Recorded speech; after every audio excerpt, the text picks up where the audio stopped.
One of the primary ways I show my love is by waiting.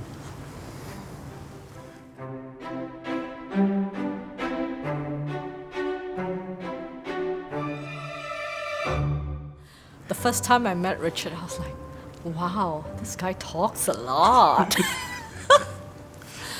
And I mean, it was meetings, we had formation meetings, we prayed together, but I never really talked to him much or noticed him much.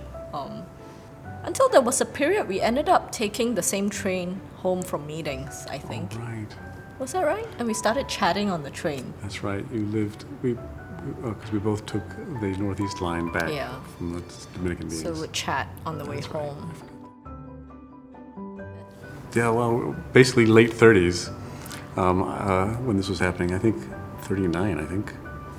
40 and 39 or 39 and 38, 38. whatever. We were 1 year apart. Anyway, we were old. Yeah. I really started to think that God was not there, and that everything was a lie. And I was calling myself an atheist by the time I was 20. And that didn't change until, well, first of all, a friend of mine became Catholic, but she was a very good friend of mine, and so she could hear questions, and she could answer them very patiently and honestly, and I became struck. And it wasn't until a number of years after that conversion experience that I began to see that I had been going at it entirely wrong, that I had been very selfish, and someone who was very wise challenged me to just stop trying altogether, just stop trying, and just focus on my relationship with God. And he was right. When I really began to let go and trust, I did have to confront the fact that I might have been wrong about what my vocation was, and I could see that I really needed to let go of it.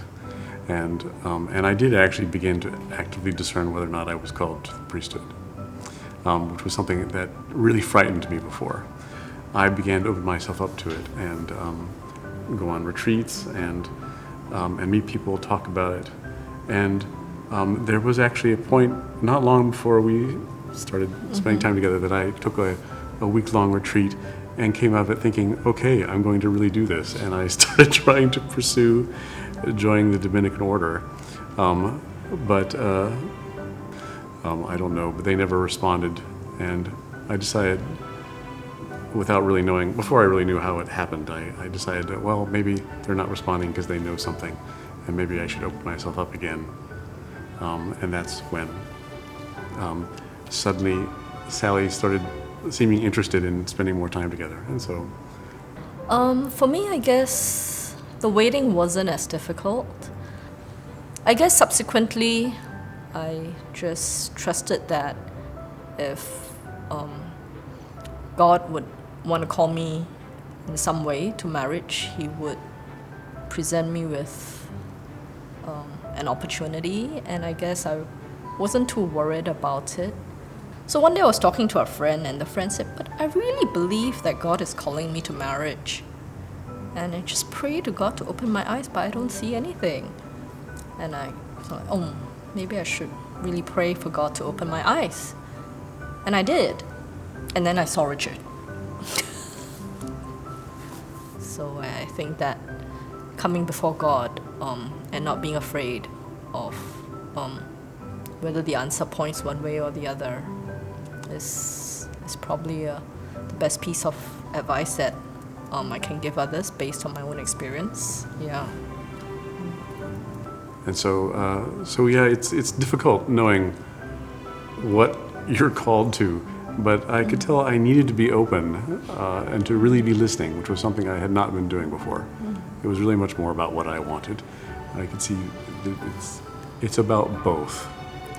And I think we both talked about how in the process God was getting us ready for a relationship. Certainly true for me. Yeah, the kind of relationship that you need in marriage, the kind of self-giving.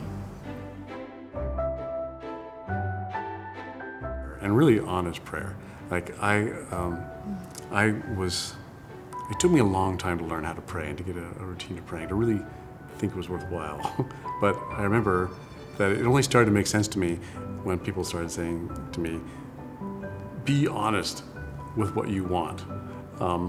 And I remember I would start asking for the most unholy things you could imagine, because I wanted it. And I remember I was talking to a Jesuit once. He said, "I like your honesty." But for me, it was very important.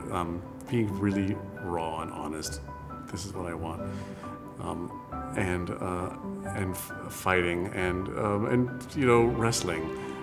The image I had in my mind was of Jacob wrestling with God and God breaking his hip. Like, I need to get my hip broken, otherwise I'm never going to get through this. So I did a lot of that, and that was important, I think. To come through that feeling like God was someone who loved me enough to wrestle with me.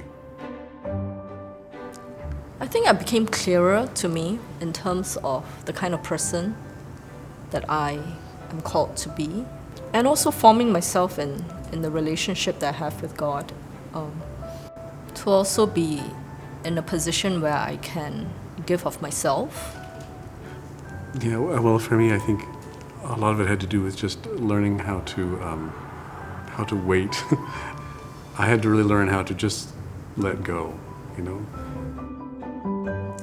I mean, my relationship with Sally is so much more beautiful than anything I had before, and I think the fact that I am trying to lead a life of holiness according to the Church's teaching, I think has a lot to do with it. It's changed my perspective on a lot of things.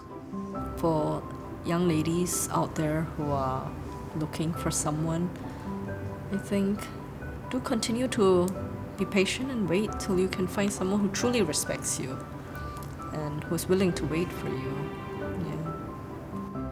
Yeah, that's the advice I hope our daughter will heed. Don't think you have to compromise for a man. A man who is worth having will respect you, really respect you. At each stage of waiting, right, or searching or discerning, to ask God honestly with all our desires, and to come before God with all that desire, and just speaking to God about it, I guess, as a friend. And I suppose God will let us know whether that's a desire that brings us joy and peace, or whether it's something that brings us turmoil. And I think with that kind of joy and peace, we can be sure that that God's calling us that way.